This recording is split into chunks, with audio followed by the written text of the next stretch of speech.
Richard, welcome to Becoming Okay. How are you doing today? Think I'm okay, but I have my ups and downs, Meg. I have my ups and downs. Oh, it's wonderful to see you. I had planned this conversation to start with setting the scene a little bit and, talking about your childhood, some of your cravings, things that were perhaps missing. Um, and then I looked at the conversation we had before and I thought I just want to go straight in with your diagnosis from, several months ago and being told that you were someone that actually has ADHD now and what answers that gave you. Just purely because I had a conversation the other day and I'm very intrigued. I don't know what your path will be with medications, with any talking therapies, with however you managed finding out that news. Um, but what does now having a label, what does now being told that you have this thing actually do for you? Like, how much did it change the way you see yourself, you see the world, life in general? That's a deeper question, and perhaps it first appears because I would say that it's not just how it affects me; it's Hmm. what it's also done, and not just more recently with the diagnosis, but through my life, how it's affected other people by me having ADHD and them not knowing and me not knowing. So it's been quite profound, really. I mean, if I go back um, to the beginning of my journey of understanding that I might have ADHD, it started about 2 years ago, and I went to the doctors for something. I don't know, like a cold, man flu. And while I was there, I said to the GP, could I get an ADHD test? And it'd only been on my mind the previous few weeks, because it seemed to be like almost in vogue. It was something that you read about all the time, people claiming they got ADHD or being diagnosed actually with ADHD. It was really a lot in the news. And it seemed like all of a sudden. So I suppose that was in the back of my mind. But I said to the GP that kind of I know it's a bit in vogue, so I'm not trying to jump on a bandwagon and claim it as a badge of honour. I genuinely believe there's something wrong with me. And when I've heard the odd symptom of ADHD, what it is, it felt, it resonated. So could I get a test? And he asked me a number of different questions and concluded that I hadn't got ADHD, that I was probably a little bit on the scale, but that everybody is on the scale to some degree, and kind of dismissed it. And that was that. That was 2 years ago, just over 2 years ago. 18 months later, I get a phone call from the hospital to say my ADHD test is ready.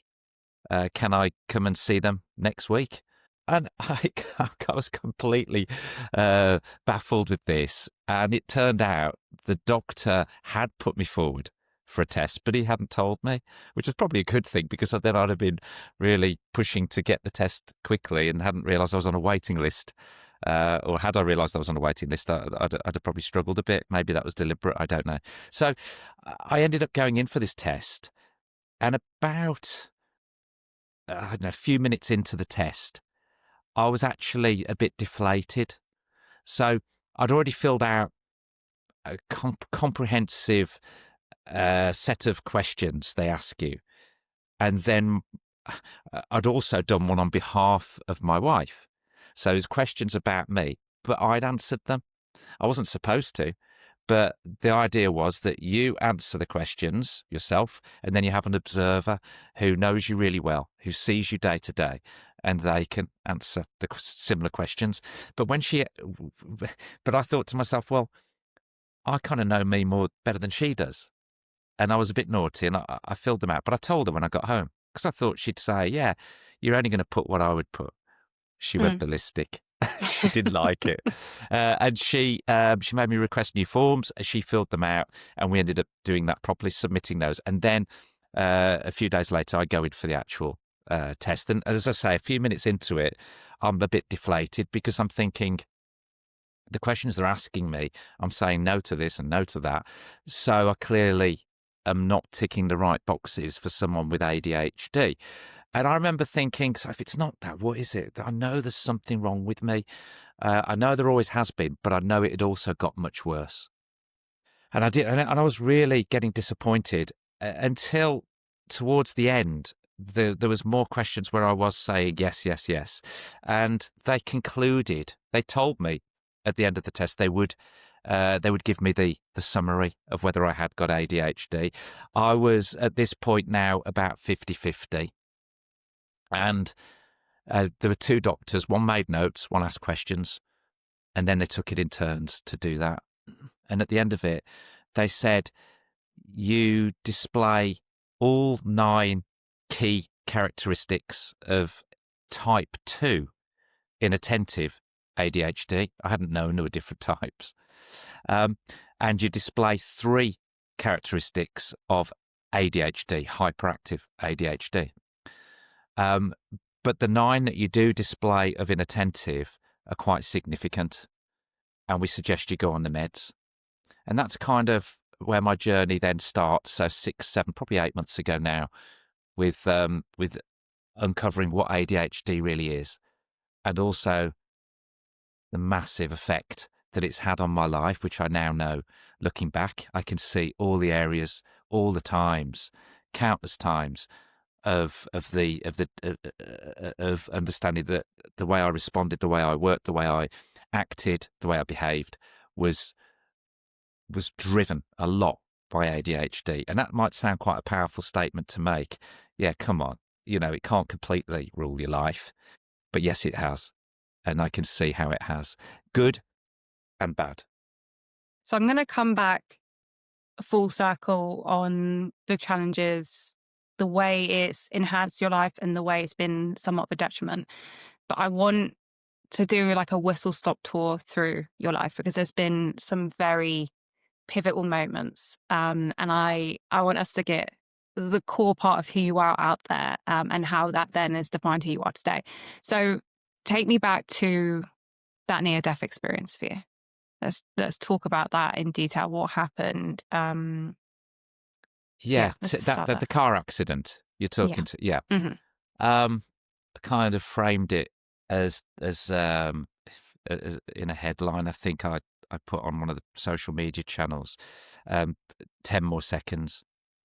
It's kind of become a mantra that I try to live my life by in business or in trying to succeed at something. And so it's 2001, and the year of the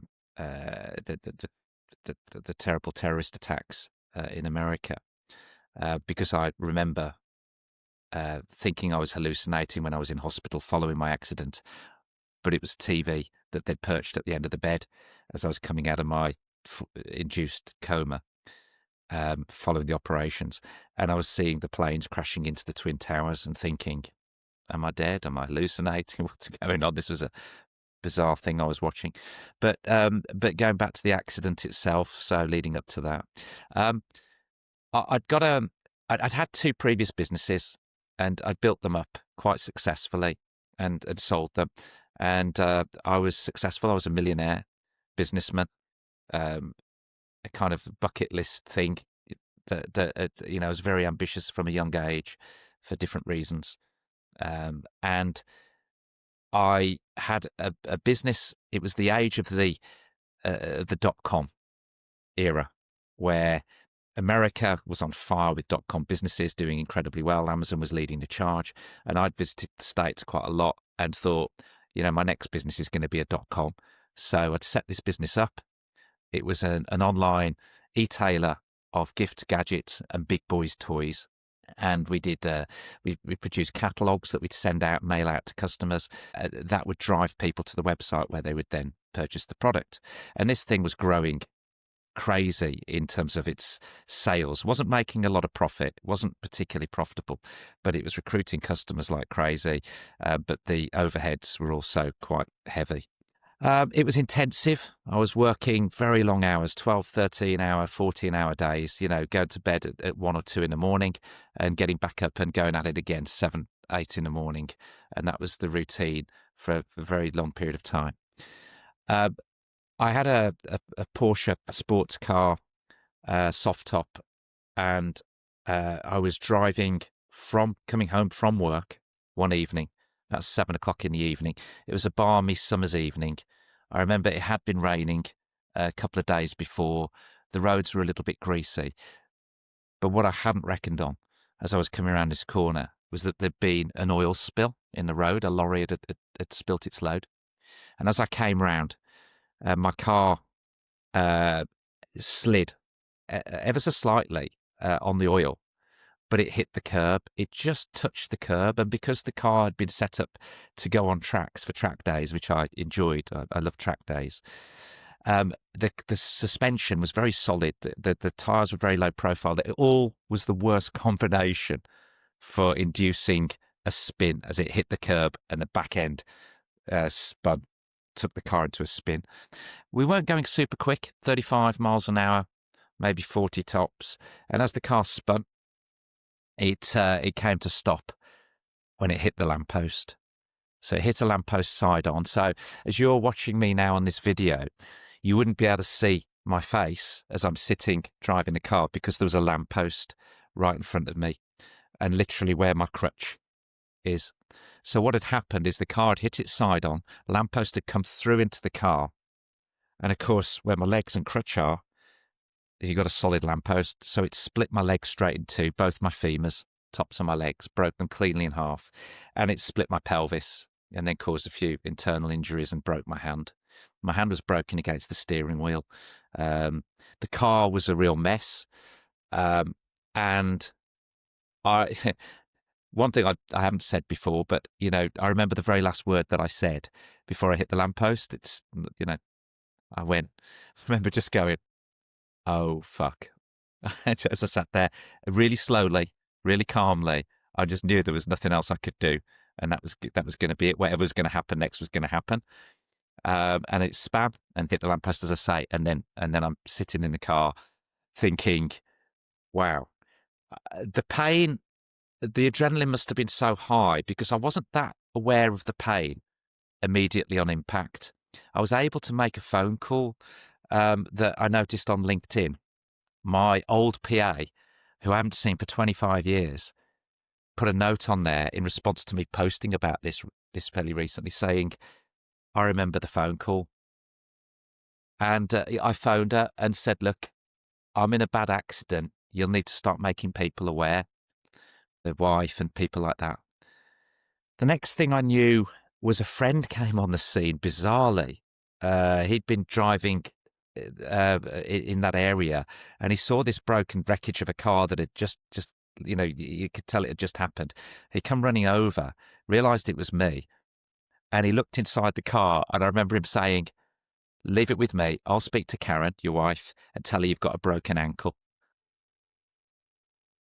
I thought it was smart, you know, don't get her too worried, because she was pregnant. She was 7 months pregnant at that point with our third child, Jen.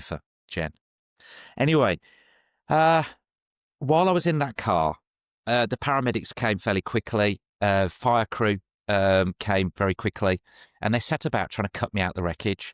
The problem was the way the accident happened. The wreckage was all over the place, and it had trapped my left leg, which was.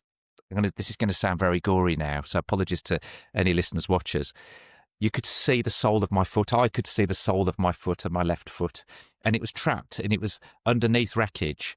And they could not. They tried lots of things. They could not get this piece to come free. They couldn't get the acetylene close to it to cut the metalwork because the petrol pipe was right there. And they had a Porsche specialist who came over immediately. Just again, I think it was a fluke by chance, and he was the one saying, "You can't cut there. That's the fuel pump right on that area." So as I was sitting there, 20 minutes, half an hour. The paramedic who'd wired me up had turned to a colleague. She was holding my hand, and she turned to a colleague and whispered. She didn't realise I could hear her. And she said, he's got his heartbeat's gone to 18 beats a minute. He's gone. And in that moment, I remembered thinking I'd been quite fit up to this point. I was a black belt at karate. I trained every week. I took classes, and I'd kept myself very fit. And I'd got a very low naturally low resting heartbeat. So fit plus a naturally low resting heartbeat. My resting heartbeat was 46 beats a minute, something that they wouldn't have known.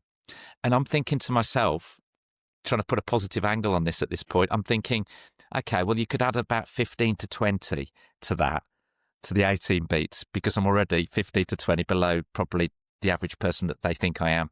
So it was just a way of trying to boost my own confidence, really, I suppose, in retrospect. But so that gave me a bit of confidence. And then I said to myself, I'm going to hold on for 10 more seconds. By now, the pain was beyond anything I could describe. But equally, it was the tiredness was equal to the pain.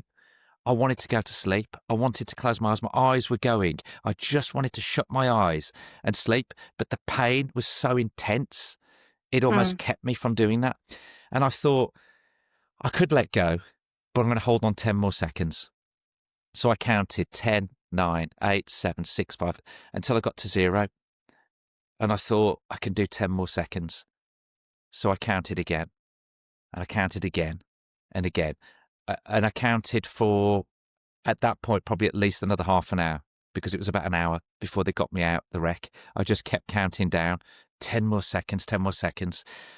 And they got me out because they something I found out afterwards, and again, I haven't shared this before.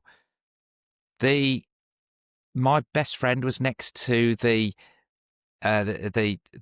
doctors at the hospital that were waiting to get me off the ambulance when I came in, and he was next to them, and they were taking calls, and they were talking to each other, and they gave the okay from the hospital to cut my legs off with an acetylene, with using the acetylene type equipment. I'm guessing that's what it was. So they pulled it up against the car, and I remember that. I remember it being there, pulling it up, and they gave the okay.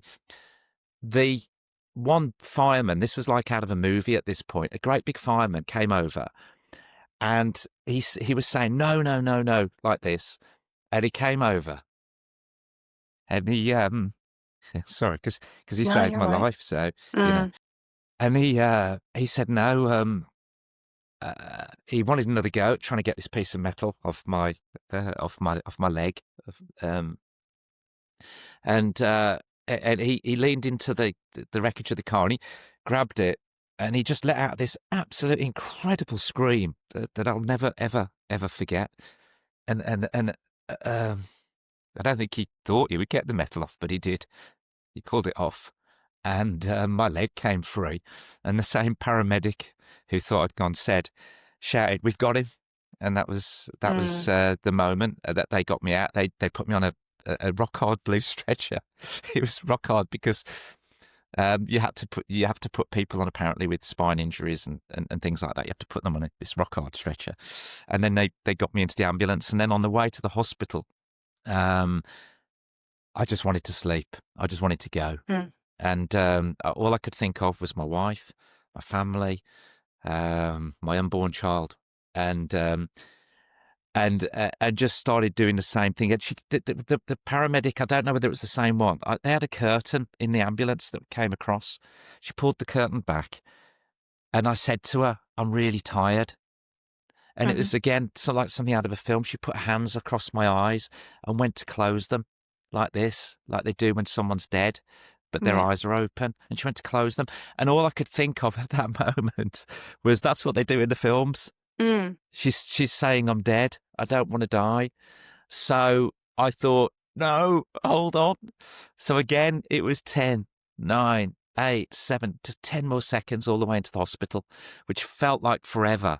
And then as I lay in the bed, they got me in. They linked me up to like all I can describe it as is a lilo, an inflatable lilo, and they velcroed my feet, my ankles, and parts of my legs to this. And the surgeon came over, and he said, "Just hold on. This is going to hurt. It's going to be very fast. We're going to press a button, and we're going to straighten your legs." And I said, "Is it okay if I scream?" Because I knew that my mum and dad apparently had arrived, and I didn't want them to hear me scream. And he said, "Yeah, all the doors are locked. This is soundproof." And he said, "You can scream as loud as you like." And he says, "And as soon as I've done it, I'm going to put morphine in you, and the pain will go." And he pressed a button. The thing inflated, and it pulled my leg straight. And all I could hear was this horrible crunching sound. Pulled my leg straight. I screamed as loud as I could, and bang, they put the morphine into me. And within probably 60 seconds, I felt like I feel now. Didn't feel any pain. It was Mm. unbelievable. But I was dying. And the surgeon came to me, and this was the moment where I felt, my God, my life changed again completely at this moment. Because at this now, I'm thinking, I know I haven't got long. I don't know how long I've got. So I knew my legs were going to go, probably be amputated. And I didn't think I was really going to survive. But he came over, and I said to him, "Is there anything you can do for my legs?" And he said, "I'll get you walking in 6 weeks." My life flipped over, completely flipped around. My mindset changed. My life changed. And I thought, I've gone from thinking I'm about to die to thinking I'm going to have my legs amputated to thinking I'm going to be walking in 6 weeks. You can imagine, if you think in that state, the positivity through me was phenomenal. Mm. And that's all I could think of. I'm going to be walking in 6 weeks. And I kept that thought for the entire time I was in hospital. And thank God nobody ever suggested anything otherwise. So I went through my operations. I was in intensive care. Then I went into the recovery ward. I was walking in less than 5 weeks. From being in an Really? induced coma, from not being able to move, lying on a bed when in the recovery ward when I couldn't move, to somebody coming in with 2 broken ankles because they were a drug addict and they jumped off a building, broken both their ankles, and they were in Wellington boots. If you can imagine Wellington boots that are made of ice or filled with ice to take the swelling down. And during the night, he'd had operations and whatever, and he was in his boots, so he shouldn't be able to stand. Not only he slid onto the side of his bed, stood upright. Bear in mind, I can't move. And he proceeded to urinate all over me, thinking I was a toilet because he was No. hallucinating. Yeah, and all I'm doing is lying there shouting, "Nurse, nurse," helpless, couldn't do anything. Anyway, so yeah, and so I ended up walking again. It took me a couple of years to walk without a limp. I got depressed. I went to the doctors. They put me on tablets. I lost my business to crooks, another story, while I was in hospital. And after a couple of years and going on to tablets, I went to the doctors. I said, "Look, I need to do something. There's something's, I'm still down. And it's because I can't exercise, because obviously my injuries, and I was told I couldn't go to the gym, apart from very light stuff, more to do with my arms and stuff." So he suggested take up swimming. I'd never swam a length in my life other than when I was at 10 years old at school. And I remember doing the very first length and coming to the end of the pool, and I was exhausted from being super fit 2 years before to doing one length and being out of breath. I didn't stop swimming for 15 years, 16 years. I just took up swimming and would do 3 times a week, an hour, swim as hard as I possibly could. I'd then do some sets at the end and different things like that. And I got my fitness back in that 15 years. And after really 3 or 4 years of doing the swimming, 5 years, I went back to karate. And I ended up taking karate lessons again, giving lessons. I was never obviously as good as I was, but I was probably 80%, 75, 80%. And I ended up doing a TV show at the time, 2010 then, called Secret Millionaire, about a guy who hasn't got any money, who lives in Wolverhampton, but runs a karate club, and they're about to close his karate club, which is a true story. They were going to close our karate club. It was run by one of the best karateka in the UK, a chap called Shihan, Dr. Shihan Josh Johnson, very famous karateka, and my senior instructor. And they were going to close his club, and therefore my club. And so that was my undercover story when I went on to Secret Millionaire and had to convince people I wasn't a millionaire. In fact, I had to go and as this is me. I've got no money, but I come from a modest background, running a karate club that they're going to close, and they're doing a documentary on me, and we're looking for somewhere else, in this case, Ely in South Wales, and we want to film someone who's got a similar problem to the one I've got. And about halfway through them filming, one guy, big guy, Rob, who I was working with, who was one of the residents in Ely. Ely was famous for its riots in the 1990s. It was a very rough place, unfortunately, and it had been forgotten by local governments and national governments. A lot of very desperate poor people there. But anyway, he tried to out me. He said, I don't believe this is a documentary about what you say it is. I think, and he told a lot of people, this is the program, Secret Millionaire. So he was about to blow my cover. So the producer, who's also working undercover with me, says, we're going to have to take a karate class and we have to invite as many people as we can, including Rob, and you take a class and then you prove it to them that you are a black belt and you this is what you do. So in theory, it was a great idea. So he started putting up posters around Ely. And because it was such a rough and a downtrodden area, we got every kind of person you can think of turning up for that karate class, right? Because it was being filmed. It was as part of the documentary. Yeah. Everybody thought that it was just a regular documentary, but they all wanted to be on TV. So we got about 200 people, 250 people turn up to a class that I'd normally take for 20 people. And I've got to try and convince this Rob so that he goes the opposite way and says, oh, crikey, I thought it was this other TV program. It clearly isn't. But I couldn't tell him to say that. We had to prove it. So as one of the stupid things that I did is I said, right, this is a massive class. I'm trying to teach you all. It's going to be very difficult. So here's the challenge. One of you's got to knock me over with a punch or a kick. So therefore it can be as hard as you like. And of course, at first I thought these kids were going to be 16 years and under. Well, we couldn't do that. They said, no, Richard, we've invited everybody, every type of person. This was kind of like before the class opened. We've invited everybody. You can't now say you're not going to do that.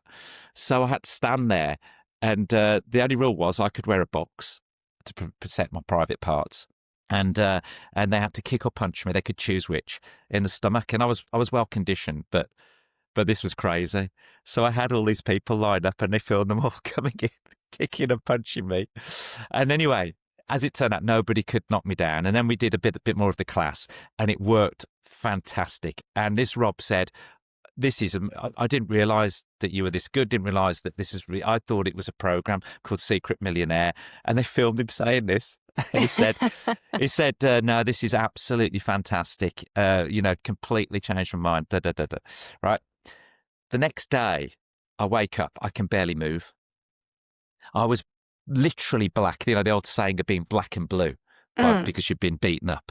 Well, from here down to my crutch, all down to my arms, the beating was so bad because obviously some kicks hit me sort of here, some in the tummy, but they were all pretty much on target.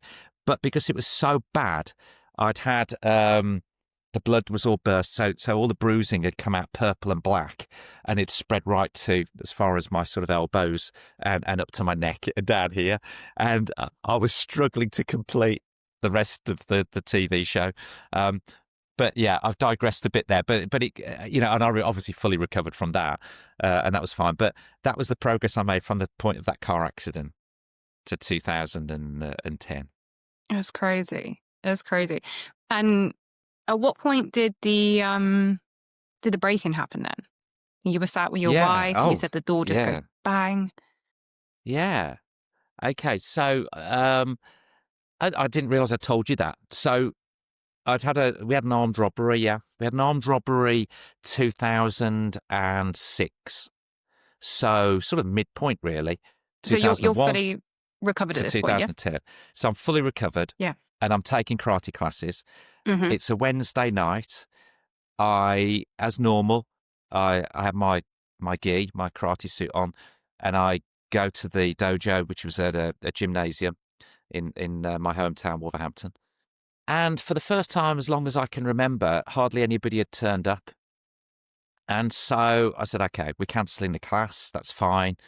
Never done that before. Never been in a class that got cancelled either. And I'm walking out, and I remember meeting, because it was quite a big gym.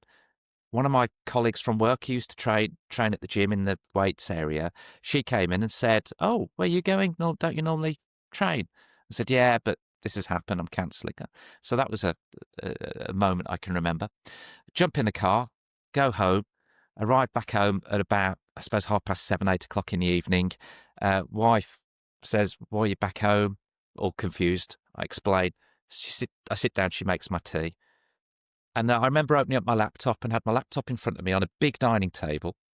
And we were in the kitchen area that has a corridor that connects to the front door of the house. So it's about 20 feet from the front door of the house. And the house is quite secure. Deadbolts and everything on the front door. We've got electric gates. And suddenly the door blows off the hinges like a grenade has exploded. The whole door, pump, straight off. Bang, huge, loud bang. We got 3 kids at the time, little kids, very small, asleep in bed. The night before, they'd been out trick-or-treating or Halloween, so they were exhausted, and they were fast asleep. Probably, thank goodness for that. And I'm thinking, there's a couple of guys, 3 guys maybe here. I haven't trained. This all goes through your mind in a split second. I haven't trained, so I'm not tired, and my energy level's full. I'll have a go. So I jump up. My wife's opposite me on the other side of the table. I remember her instantly saying, "Is that my dad?" In that moment, thinking it's a joke of some kind, probably hoping it's a joke. And I remember going, "It's not a joke." And then seeing these guys come in, and I decided to try and act, because it kind of was, as aggressive and as violent as I possibly could. Like, I was up for this. I want to fight. So I start by shouting, first of all, "Get out of my house," using a lot of swearing and everything else. And they carry on coming towards us. And I go from then saying, "Come on then," and asking them, "Come on, let's have it out. Then come on," but obviously in choice words, swear, to try and be as aggressive and as violent looking and sounding as I possibly can. Problem was, it wasn't 2 or 3. It was about 8 or 9. They were all balaclavaed up, all dressed in black. And at this point, I couldn't. I thought this was a sort of more of a hit rather than a robbery. So I suppose there's an element of me thinking, well, I've got to have to fight anyway because they're trying to kill me. So, but what they did is they had some carving knives. And because Karen was on the other side of this big table, they got straight to her and they put the knife to her throat and said that they were going to kill her if I didn't comply. And they're swearing and shouting and screaming as loud as they could. So it was pretty awful noise. And, in the back of my mind, and it's interesting, I'm now very conscious of what I'm doing. I'm on high attention, high alert. And in my brain, I'm weirdly calm, even though I don't appear to be, because I'm trying to think what's the best thing to do. So I remember thinking, do I continue this? Do I not? Do I back down and see if they'll comply more and we can do a deal and they can, whatever it is. And then they started shouting, "Where's the Rolexes? Where's the gold?" But obviously, again, with the F word in every sentence, between every word. And then at that point, which all probably happened within 30 seconds, I knew they were here to rob us and not to harm us. That was their priority. So on that basis, I thought, right, okay, so if we give them what they want, they should get out as fast as they can. And that was my thinking. So I kind of tried to do a deal and said, "You can take anything you want as long as you don't hurt anybody." And he grabbed my laptop, and the mistake I made at that point was I grabbed it back off the lead guy. He picked up my laptop and I snatched it automatically straight off him, and thought that was daft. And then they moved up a level. "We're going to kill her," I said, "No, you can take it," And then we gave them watches, whatever. My wife had a watch on. We gave them whatever. And this whole experience lasted for about would you believe, 15 to 20 minutes. It wasn't a quick thing because no alarm had gone off because obviously 7:30 in the evening, there's no alarm on. They decided to see what else we got. So they said, take us to the safes. And I kept saying, we haven't got a safe, we haven't got a safe. And then one of them went in front of me, another one went behind me with a knife and said, march me upstairs. My wife, meanwhile, is on her own downstairs. And they say, we want the money, we want the safe. And at the top of the stairs, I'm thinking I could push this guy in front of me straight through the big window that we got. And I was contemplating it as we were walking up the stairs, but knowing the guy behind me, knowing my wife had got all these other guys down there, I just thought that can't end well. The risk was that it didn't end well, or the alternative on the upside, I was thinking the rest of them might then run, but I didn't take the risk. We got to the top of the stairs. He went to go inside. One of the guys went to go inside my son's room, and it was at that point that everything changed for me again. And I thought, that's it. I'm going to die. I'm going to kill them, and I'm going to die trying to kill them if they go in my son's room. That was the first room at the top of the stairs. And I said, I remember saying, I mean, it was a bit useless with that many of them, but I said, you go in there, I'll kill you. It's my son's room. And as he went to walk in, I remember he put one foot in there and came straight out when I said that. And then I thought, we're safe. He doesn't want to push it to the extreme degree, and knew that I was serious. I don't know whether he knew I was serious, but, I was trying to be as serious as I could be. I was serious. But anyway. And then I came up with a story that there was a silent alarm in the house and that armed police would be there any minute. And they didn't believe me. And I said, I can prove it. You've got probably 3 minutes left before the armed police are going to be here. And they said, how can you prove it? I said, because there's guns on this premises. I used to be a world champion shooter. I had gun collection, and I did have a safe with the guns in it. But anyway, I stupidly took them to the safe, knowing that they couldn't get the ammunition. The ammunition was somewhere else. They pull out the first gun. They've got me and my wife together at this point, and they put a gun to my head and tell me they're going to kill me. And the gun I knew wasn't loaded, so I wasn't as concerned probably as you would think. So I said, you've got everything. There's nothing left. Shoot me. And he then took the gun and reversed it, and it had a butt pad, a rubber butt pad, and he threatened to hit me with the butt of the gun. And I remember thinking, that's a rubber butt pad. That's going to bounce off. I mean, I wasn't thinking it as calm as I'm saying it now, of course, but these were the things that were going through my mind. I thought, that's going to bounce off. That's not really going to do much damage. So I was thinking all the time. Now, the other side of the story, that's my perspective of everything that happened that night. Mm-hmm. But of course, there's another side to the story, my wife's, which is also equally intense and probably braver. And this is hard for me to say this. When this was happening, they'd segregated us.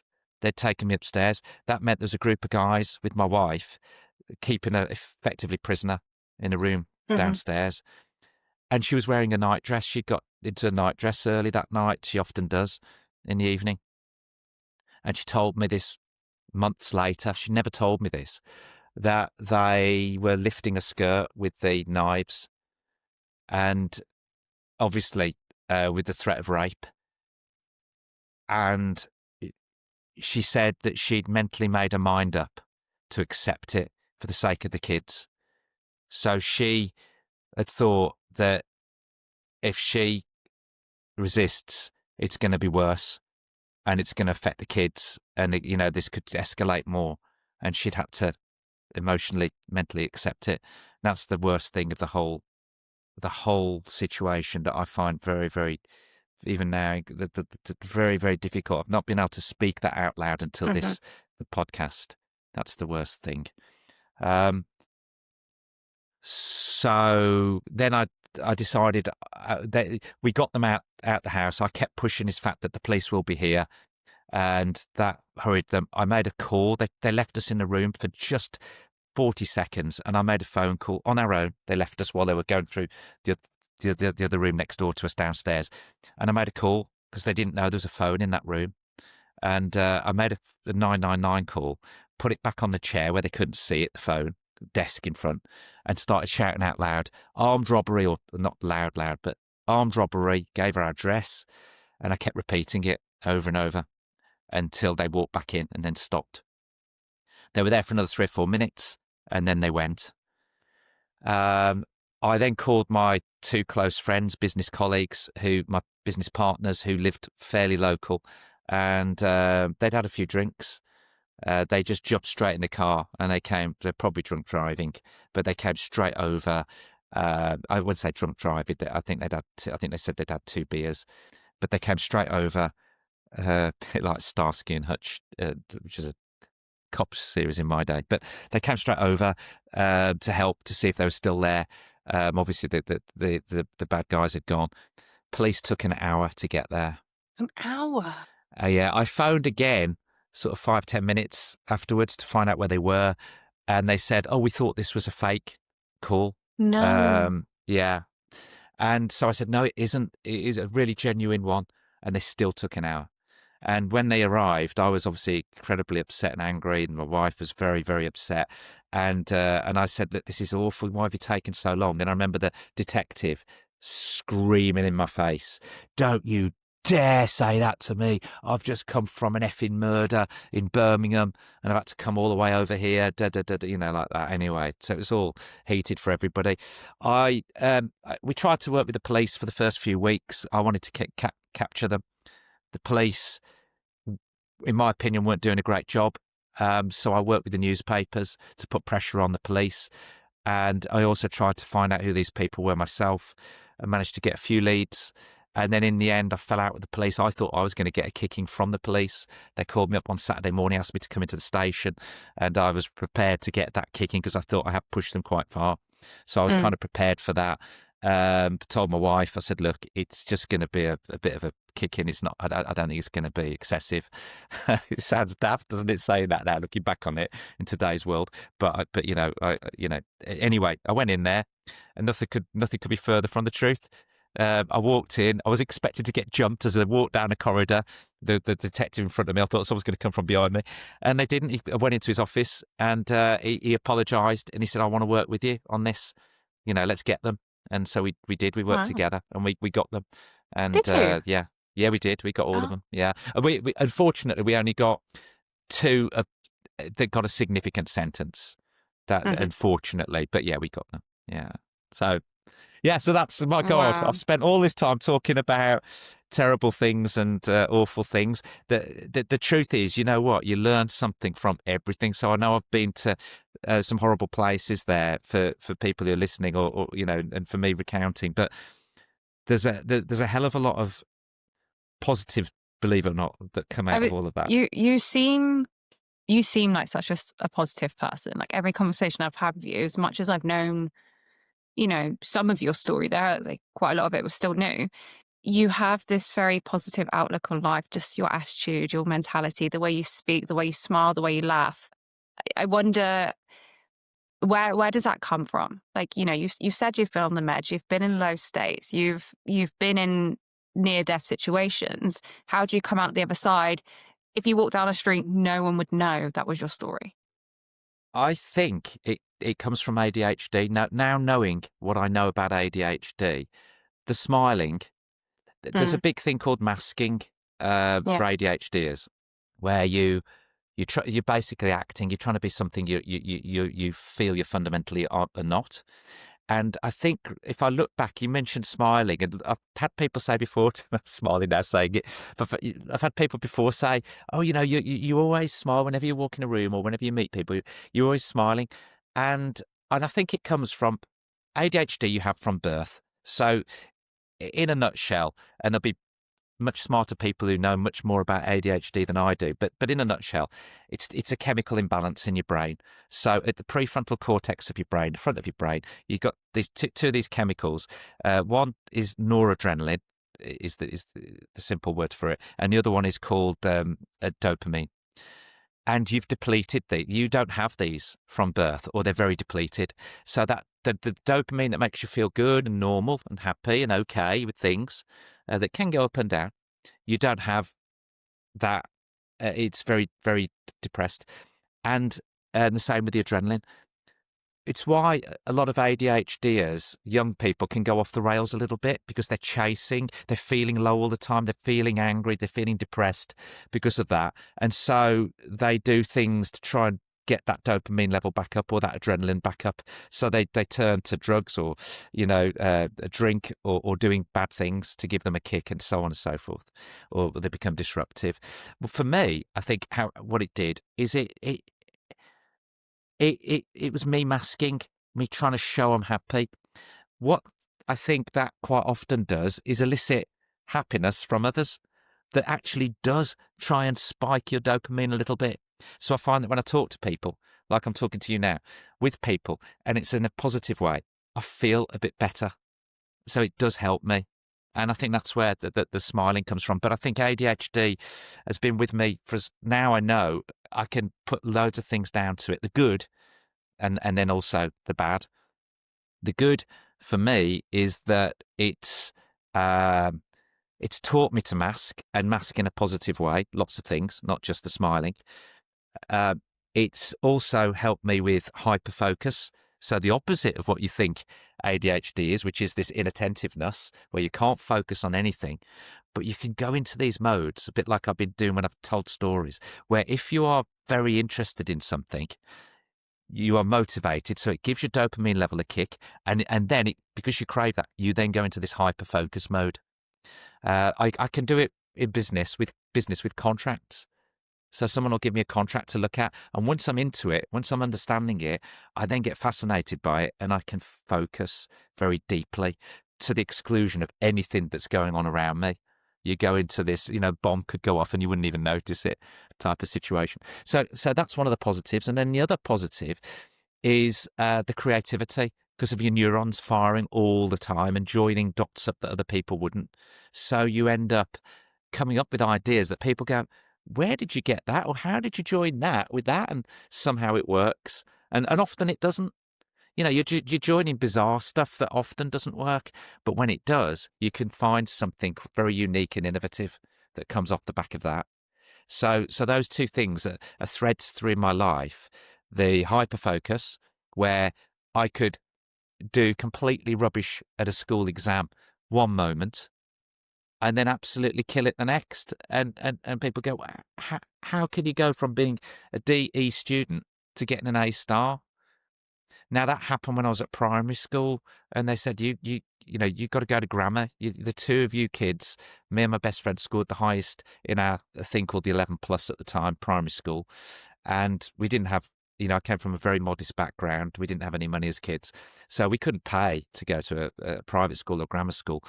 But I was chosen to be one of two to go into a competition, if you like, against my best friend. Only one of us, that in those days, they would only take one as a scholarship from a primary school, but two of us scored the equal highest score. So we went back into the school on a Saturday. And of course, because of my ADHD, I'd never been into school on a Saturday. This was alien as hell. I'm sitting in the middle of a gymnasium alongside my best friend in the most weird situation. And that is not good for your ADHD. I don't think I even completed the test. I probably did about 10% of it. Completely rubbish the whole thing. And of course he did well, and he went to grammar. He got through. And that's the problem, you see, because ADHD, you've got to be aware of it and help yourself to play to its strengths, put yourself in the right environment. And that's why I think a lot of ADHDers become entrepreneurs, because they can build the environment that works best for them. They can work at the times that work best for them. Another problem with ADHD is our minds are firing off all the time. So you get tired at random times of the day because your brain is exhausted. So you need to sleep. You can't do that in a 9-to-5 job. The other thing, you go to bed at night. Like last night, I probably had about an hour and a half sleep. Went to bed at 10:30. I remember looking at the clock at 1:39, still wide awake. I thoughts going through my mind, buzzing. You can't switch it off unless you're on meds. I'm not on meds, and then waking up about every 10 minutes after that. I remember seeing 1:39. I was awake then. I remember seeing 3 o'clock, thinking, "Is it 6, 7 o'clock yet? It's 3 o'clock." And that, yeah, so awful night's sleep. But again, if it's your own business, who are you answering to? Only yourself. Mm. So, you don't. But I had a 9 o'clock call, and that put pressure on me. I had a 9 o'clock call with China this morning, and a business call. So that's also then firing your brain too easily. Mm. So anyway, there's some good and bad. What's been your coping mechanisms then? So one thing I found, my brother has ADHD, his discipline can come and go. And I've seen him chat like that's a challenge. Sometimes I see him and I think what you would do to benefit to get out of the house right now. And sometimes it's so overwhelming just sitting on the sofa with zero stimulation, staring at your phone aimlessly, it is what he does to cope. But I think for anyone that's in a low state, anyone that's struggling to find that dopamine hit, that adrenaline rush, what's been some of the ways that you've coped and got yourself out of that funk? Yeah, yeah. I love that question. Absolutely love it Mm, because not knowing I've got ADHD, but being super ambitious because I came from such a modest background where I grew up, we didn't have mm, any money, and seeing friends that I got friendly with at school, and some of them did come from, I wouldn't say wealthy, but better off backgrounds than me. I thought one day I want to come. I want my kids to come from a background like that. So that was the early spark of ambition. Then my very first job, seeing the owner with his Bentley, and he built this business from scratch. And he pulled over to the side of the road while I'm walking into work. And I was 19, so I'd come out of school. This is my first job. I got this cheap suit, and it was a winter's day, much like the kind of weather we've got now, but much thicker snow. And the walk into work, the final few hundred yards when I got off the bus, were it was an industrial estate, and there was big lorries and black sludge was everywhere. So the bottom of my trousers, and my shoes were soaking wet, the bottom of my trousers for about 6 inches up were all black with black, oily, dirty, sludgy snow. And the guy in the Bentley who owned a company pulls over to the side of the road and says, winds his window down and says, "You work for me, don't you?" I said, "Yeah." "Jump in. I'll give you a lift the final few hundred yards the way into work." So I jump into his Bentley, not knowing how to say no. And I remember looking down at this thick cream lambswool carpets in this Bentley car and seeing the black sludge dripping all over them and thinking, "Oh my God, those carpets will cost more than I earn in a year." And thinking I'm going to get fired. Anyway, I didn't. I carried on working at that business for over a year, totally inspired by that guy, Bernard Barnett. Totally inspired by him. His ambition. He came from a very poor council house. He came from a very poor council house background, Bernard, the owner of that company. And I saw him make it, and I thought, I can make it, and I want that Bentley. And many years later, of course, I bought the Bentley, and I remember the day I picked it up, remembering that what had inspired me to get there. That and my disabled brother. Well, my brother was sadly disabled, and I knew that I had to earn money to be able to look after him. That was a big inspiration for me, because I thought when my mum and dad, who were older mum and dads when they had us, meant that they would be gone, and I would have to fend for him, my brother, and make sure that he got food on the table and a roof over his head. So that was a big inspiration for me to try and then, not only I want the Bentley, I'm going to have to make enough to look after the two of us. He mm. very sadly died when I was 25, so before I could show him my success. Oh, really? Yeah, he was a big inspiration to me because he was disabled. He would take any menial jobs that were going. Cleaning toilets, freezing snow. He'd walk about a mile to work, disabled, limping because he couldn't use his left leg very well and his left arm. So he'd had a stroke, and but he would walk into work and clean. He'd always be given the worst possible jobs to do. In those days, they bullied disabled people a lot, and he Mm. had to put up with all that as well. My mum would fight for him. yeah, so that was an inspiration. But going back to the point of your question, which my ADHD has set me off on a tangent, going off in stories. It's a big thing. Oh, coping mechanisms. So what are my coping mechanisms? Well, that's one of them, really. Having to write down things that I have to stay focused on. So I ended up building copious list systems. So right now, as we speak, right in front of me, there you go. That's the week in That's view, very and neat all and the things I've tidy. got to do. Yeah, but people have said to me when they've seen my to-do list, I didn't realise you would be neat and tidy like that. I have to be. That's where I have to switch on my discipline and say the only way you will be able to take each day and get through it and each week is to be disciplined with your list making. So I have lists on my phone as well. Everything is synced to my calendar. Everything is then synced to alarm systems that go off. So you'd be in a meeting with me and my alarm would go off. That'd be a 5-minute countdown to the end of the Yeah, I remember that meeting. happened on our I have, call. Mm. I have to do all of those things. I can't control a lot of stuff. So, and people say, oh, yeah, of course you can. You just got to try. People say that because they don't understand ADHD. But yeah, my lists are just copious. I don't know if you can see that. If I just keep scrolling, we'll probably be here for an hour. Wow. Do you check anything near the top though? Or is it you just adding to it each day? Oh, you do? No. You do. Yeah. So I have a full system of how it works. I ended up doing the to-do list training program in our company. So I'm the one that teaches it.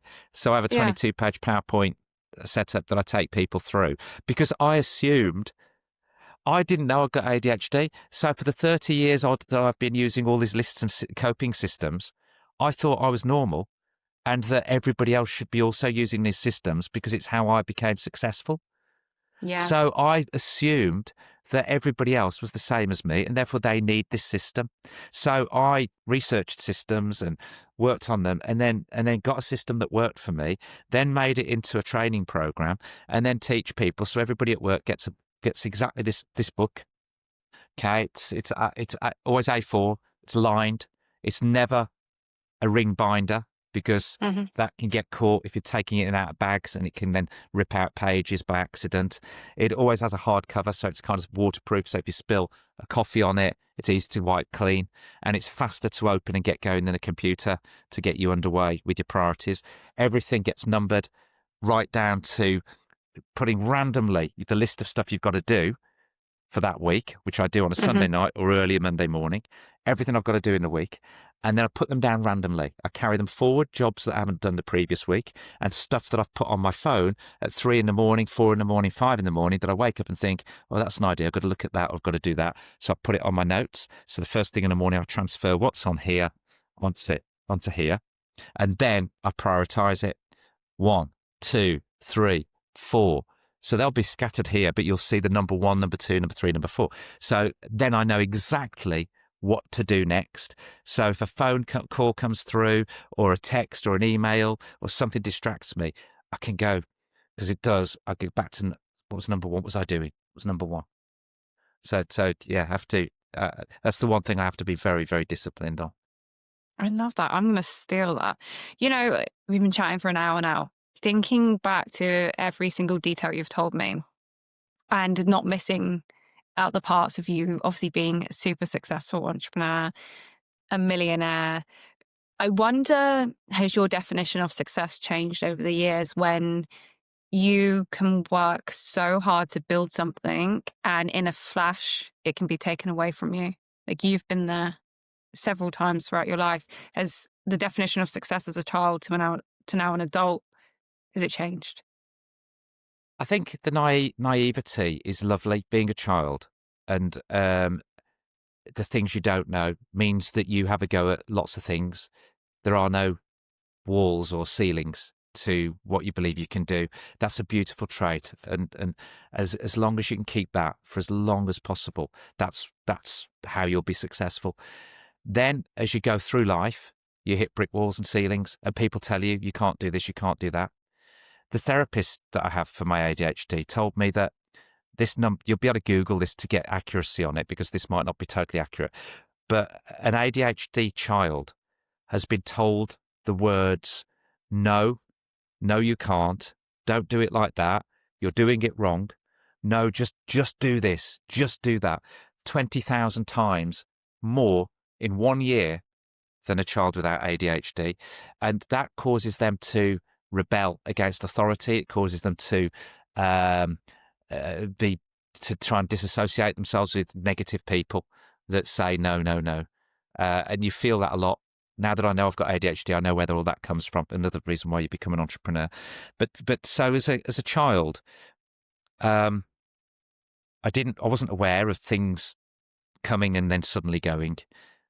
As I've got older, yes, you see how fragile things can be, but I don't think you should live your life feeling that or thinking that. That said, when I sold my first company, I was about 32, 33, and I was a millionaire. And I bought the big house, the nice sports cars, the private registration plates, the big holidays, and all those things that go with that. And I'll tell you, it was fantastic. I did feel thrilled. My wife and I felt over the moon. And then after about 6 months, I just realised that it wasn't the prizes, the physical prizes that I really treasured, that I thought I did, that I thought that's what I was going for. It was the feeling of success and peer recognition. My peers saying, yeah, you're good at that. Well done. And that's why I went back into business and carried on building other businesses. Probably, it could be ego. It could be ADHD. Because one of the traits, the pillars, unfortunately, of my type of ADHD is a thing called rejection sensitivity dysmorphia, and this explains a lot of the problems in my life.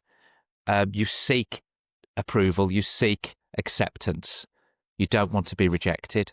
So, as a 16-year-old going through puberty and having girlfriends and then wanting them to be girlfriends, I remember one girl that I really wanted to go out with so much, but I daren't ask her, even though we were so close and we went so many places together. And someone said to me, why haven't you asked her to go out and make it official? I thought, I can't, because what if she says no? And interestingly, what I discovered after that is that can lead to an awful bad place, what I'm about to say now. A lot of ADHDers have a jealousy complex, but it isn't jealousy, but it's diagnosed to everybody outside of you as you're the jealous type. Because one of my girlfriends was at the bad end of this when I was younger. I could go out on a Friday or a Saturday night, I could go out on a Friday night, but Saturday nights were for me and her, and that was the rule. Whose rule was that? It was my rule. Well, who are you to say that you should make a rule like that? Well, I don't know, but I did, and that meant that if she's not going out on a Friday night, why? Well, going deep into this, and again, something I never shared before, is that if she goes out, what if she meets somebody and she prefers them to me? Oh, I don't want that. I don't want other people looking at her and thinking she's beautiful. We'll make a play for her.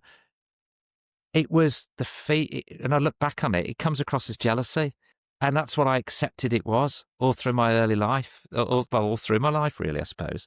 Although my wife's beaten that out of me now, in the last 20 years, But it was the feeling that she would then reject me, and I couldn't cope with that rejection.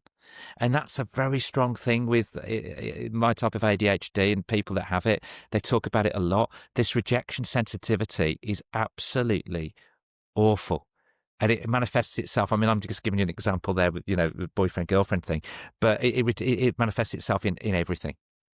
So again, by being an entrepreneur, by being in control of your own destiny, making decisions yourself, it alleviates a lot of, you don't have a boss saying, no, that's wrong. And of course, a lot of it comes ultimately from those early years of being told, no, that's wrong. You got that wrong. You got that wrong. And constantly being battered by it. When I hear it now, So, it's difficult. mm, do you think now then that's why having that ADHD test, why having that quote unquote label has allowed you to go into sort of a healing process because it's giving you the answer to the questions you had all your life? I hope so. I really hope so. I went originally for the test, as I said, 2 years ago, because I knew something was wrong with me, but I didn't know what it was. I also knew that it had got worse. And they say that ADHD can get worse if you have big changes in your life. It can massively enhance stress, can massively enhance it. And I sold my last company recently, but I pushed the button on that deal 2 years ago. So at about the same time. So was it the feeling of detachment to come from my business, or not being full owner? Maybe, I don't know. Or it could have been something else. But it definitely got worse. And when it got worse, I think, and I found out that I got ADHD. I cried. The doctors told me, and I started crying, and I haven't cried for as long as I can remember. I don't cry. Like a lot of blokes, we hold it all in. I just don't cry. And I started crying, and I was crying earlier on this phone nearly, on this call, Mm. rather, this podcast. I just don't. And they said, "What's the matter?" I said, "Well, I just feel like it's answering so many questions from how you've just explained it now that I've got it. And I wish I'd have known earlier, but I also feel a bit relieved as well. I feel from the things that you've told me that it makes you behave, the actions, and that it makes me feel like I wasn't trying to be horrible. I wasn't trying to be nasty. I never did this. It was something I couldn't help, like interrupting people, talking too long, because your brain is going like this. If it answers so many things where people said you're rude, you're disrespectful, you're this, you're that, again, being told off all the time. But so that sense of relief and that sense of concern made me cry. And they said, "Richard, this is probably the most normal response we get from a diagnosed ADHD. The way you're responding, we see it all the time." So yeah, uh, but the biggest impact is on the people around me. Having said all of that, it is the people who suffer around you. That earliest girlfriend, I apologise, all those things. The people around you have suffered, my wife, my family, my kids, and they can't understand it, and they don't want to. At this point in life, it's too late for them to try and get their heads around. You could argue, I'm sure people listening to this will go, yeah, but if they love you, they'll do that. They can't. It's so part of me and them and our world. And it's like, it gives me an excuse for bad behaviour that's inexcusable sometimes for anybody. And that's what they can't get their head around. I'm not saying I have very bad behaviour, but interrupting somebody, that kind of stuff. And I do work hard on those things. I use the words discipline and confidence. So they're Mm-hmm. two words that I keep referring to. And my coach helped me. God bless him, Mark Elliott, fantastic guy. And my confidence looks great when you watch me on TikTok or on LinkedIn and whatever. But deep inside, it's very, very low. It's very, very difficult. That doesn't mean I can't mask it and can't help others and can't be good at what I do and can't be very successful, because those things are there. But deep down, you lack a confidence, so therefore you mask, and you the ability to maintain a focus means you've got to use that word discipline as often as you can, and focus on that word, and then that leads to then you thinking, okay, don't interrupt. I say a lot of things out loud, by the way, because another trait, our listeners hopefully will like this. They'll relate to this if they've got ADHD. You would think it's dementia, right? You forget things all the time. which is why you have all these lists and you have to follow them. But you literally will be in a conversation, you've forgotten what the conversation was about 10 seconds later. 10 seconds. And the worst thing about that is stress makes ADHD worse. So if you're in an argument with somebody that gets heated, you could be with your wife, your partner, and it could be on something not that significant, but it's triggered your anger emotions, your upset emotions. All that then lasts 10, 20 seconds later is the emotions, but without any context. So you can't even remember what you were arguing about. But let's say you genuinely were in the right and they were genuinely in the wrong. You can't then even hold on to the bit that you can say to them, yeah, but come on, Karen, you shouldn't, this isn't fair, is it? What you did here. You can't even remember what it was you were talking about. All you can remember is the anger, and yet they can remember everything. If you talk to a norm, as I call them, the norms, and they're remembering every detail. They remember, you never said that, Richard, and this didn't happen, and that, and they were going, I can't even remember what happened or what we're even talking about. I bet you there'll be a lot of ADHDers that can relate to that. That can relate to that one, yeah. But you put your pen down, you forget your phone down, So I'm going to tell you something here again. I haven't shared this with anybody. This is a comical thing, right? And I'm going to blame full on ADHD on this. And I think some clever people are going to go, actually, some of that is definitely you, not ADHD. So here's I'll keep this a short story. My disabled brother. Right, wasn't as intelligent as I was because he'd had a stroke. Me being a bit smart felt that I could leverage my intelligence over his. So to get him to do things for me, if he did something wrong that I knew my mum and dad would be very upset with and chastise him over, I would remember what it was that he did. So this is this hyper-focus thing.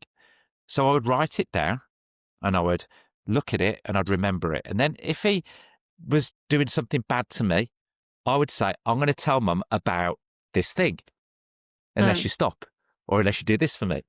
So I ended up with a series of these things I wrote down. This is really evil. This is really me not being nice, I tell you.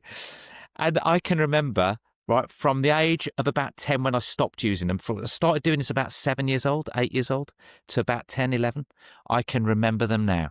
Pooh, scissors, water, puppet, pop. First time I've ever said that, but they've come straight into my mind. Pooh, scissors, water, puppet, pop. Right? We could come back to that in half an hour and I'll still remember those words. Right? And what they were something to do with some poo. It could have been cat poo that he'd not put the cat out, or the dog. We didn't have a dog, but it was something to do with some poo, or maybe his own that he'd smeared somewhere. I don't know. All right? Poo, scissors. I think he'd cut my hair or his hair with scissors. So to remind myself about the incident, I would use one keyword that would then refresh me on the incident. So this is how my ADHD would use triggering words to then remind myself of what it was. But this is me self-learning how to use my brain because it was ADHD. So they'd need triggers, lists. So poo, scissors, water. He spilt some water on a chair or something. Something as simple as that. Poo, scissors, water. Puppet. The puppet, we had a full-size clown puppet. It was one of those evil-looking clown puppets now when I look back with the strings. Anyway, he'd broken the puppet. It literally, and this was, for us, this was an expensive Christmas toy. Very expensive.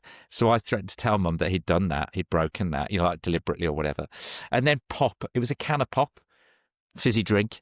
He'd something with that as well. Maybe he stole it out the fridge and then said that he hadn't, or something. Yeah. ADHD, all these years. Sorry, Jonathan. Sorry. Oh, bless it.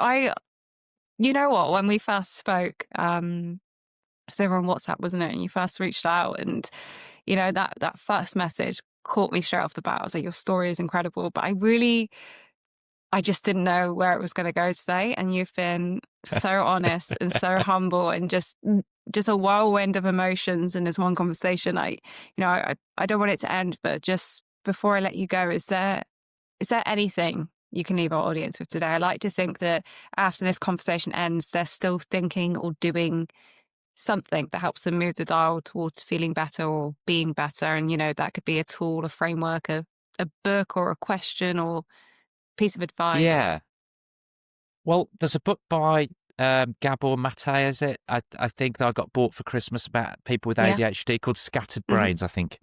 I'm about, I don't know, 60 pages in, Hmm. and I'm just dumbfounded by that. I read it and it's like I'm reading about me. Yeah. This is talking. Yeah, that's me. Oh my God, I did that and this and this. And, so I think people would be able to relate to that book, and I'm hoping that once I've read the book, it's going to give me more coping strategies. So I would Hmm. say to people that if you think you've got ADHD, and as the doctor said to me originally, most people are on the scale somewhere. Just because you forget things quickly and you can't, and some of the other things you've heard me talk about doesn't mean you've got ADHD. You might have something else that's neurodivergence for you. You might have, they think I've got slight autism as well, inability to look people in the eye, which I've masked. And when I first Hmm. heard about that, I went, oh my God. I didn't realize why I do that. I look away from people's eyes naturally. And then I say to myself, look back at the eyes, look back at the eyes. Yeah, I And do that goes that. through my mind 50 times in 30 Mm. seconds. I'm forcing myself. But I've got so used to doing it from such a young age, I hadn't realized, so the point is I was 59 when I got diagnosed. And if you can get diagnosed sooner, I think you've got to look at it in two ways. I'm not doing, I have moments where I'm doing great and moments where, because I know, I'm doing even worse because I know. I am going to look into meds. They wanted to put me on the meds, but they had to do some tests on me first, just because I've got a funny heart. That's fine, but it's just peculiar to me. And they have to make sure that it's compatible. So I'm kind of looking into the meds. I'm doing therapy. I kind of wish I'd have known in Hmm. some ways. But then equally, by not knowing, I I was driven by ambition to make money and be successful, to look after my brother, to get the nice things in life, and peer recognition. Some of those things are going to be ADHD related. And then I found coping strategies. So if you find that you have a weakness, such as remembering stuff or being easily distracted, just use your own brain to think, okay, then I need lists, or I need a system, or I need somebody to show me or help me, and reach out and do something about the downsides of your ADHD. You have to address the downsides of your ADHD and get some help or support there is what I would say. And then, but on the upside, absolutely it's a superpower, and I would not be here to tell these stories Hmm. of my 10 seconds more, because that, I'm sure, was my ADHD going into hyperfocus mode. 10 more seconds, 10 more seconds, all I could think of. It's Yeah. all I focused on, so that helped me. The creativity to think of it in the first place, was, Hmm. was ADHD. My neurons going, how do I get out of this? What do I do? What's the best way to survive? Da, da, da, da. I think if my brain had been a norm, not necessarily would have come up with that idea. So Hmm. think about this as your superpower as well, and get help Yeah. for the other bits. Hmm. I hope people take away that 10-second mantra from today's conversation, because I think near death or not, there's a scenario in everyone's life where you just hold on just a little bit longer and see what comes out on the other side. I think we're too quick to run away and resist those emotions, those feelings, those lower points, and actually, they're what remind us of how beautiful the highs are. You know. Yeah, the 10 more seconds. And that's, and thank you, and well said, because 10 more seconds doesn't apply just to getting out of a car accident. You're right. A sports achievement. How many people, how many athletes, the champions, just went 10 more seconds, just went Yeah. 10 more minutes, just went, and thought they could hold on if they were running a 1,500 meters, and thought, I can keep this pace up, but I can only do it for 10 more seconds. And then thought, I'll just do 10 more, because the pain, Yeah. when you're pushing your body to an extreme, is immense, which is why people give up. But you can go. The human Yeah. brain can always go, and the body can Just one go more step. that bit Mm. further. Yeah, that bit further. So in everything in your life, just try that bit more, that 10 more seconds, 10 more minutes, or 10 more reps in a gym, whatever it is. Because I bet you, people listening to this, if they take that on board and do it, I would imagine it'll put you not even in the 2% of all people in the world, probably a fraction of a fraction of a fraction of 1%. It'll make you elite, because I don't think people do that. People I meet in business, people I meet in life, they don't Mhm. go 10 more seconds generally. Yeah. Yeah. I And you had can. a Navy SEAL tell me actually that when they were going through Hell Week that your body is done. It's 100%. You cannot go on anymore. But actually your mind is only at 40%. And it's like scientifically proven that, we've got so much more we can give and we can push if we put our minds to it. Um, and I think that's a message that needs to be spread more, because I think a lot of us that when we hit that breaking point, we think that is it. But you're in control of that. And you totally proved it. I'm so, so grateful for your time today, Richard. This episode has been epic, more than I could imagine. So thank you for joining me. Thank you. Thank you, Meg. God bless.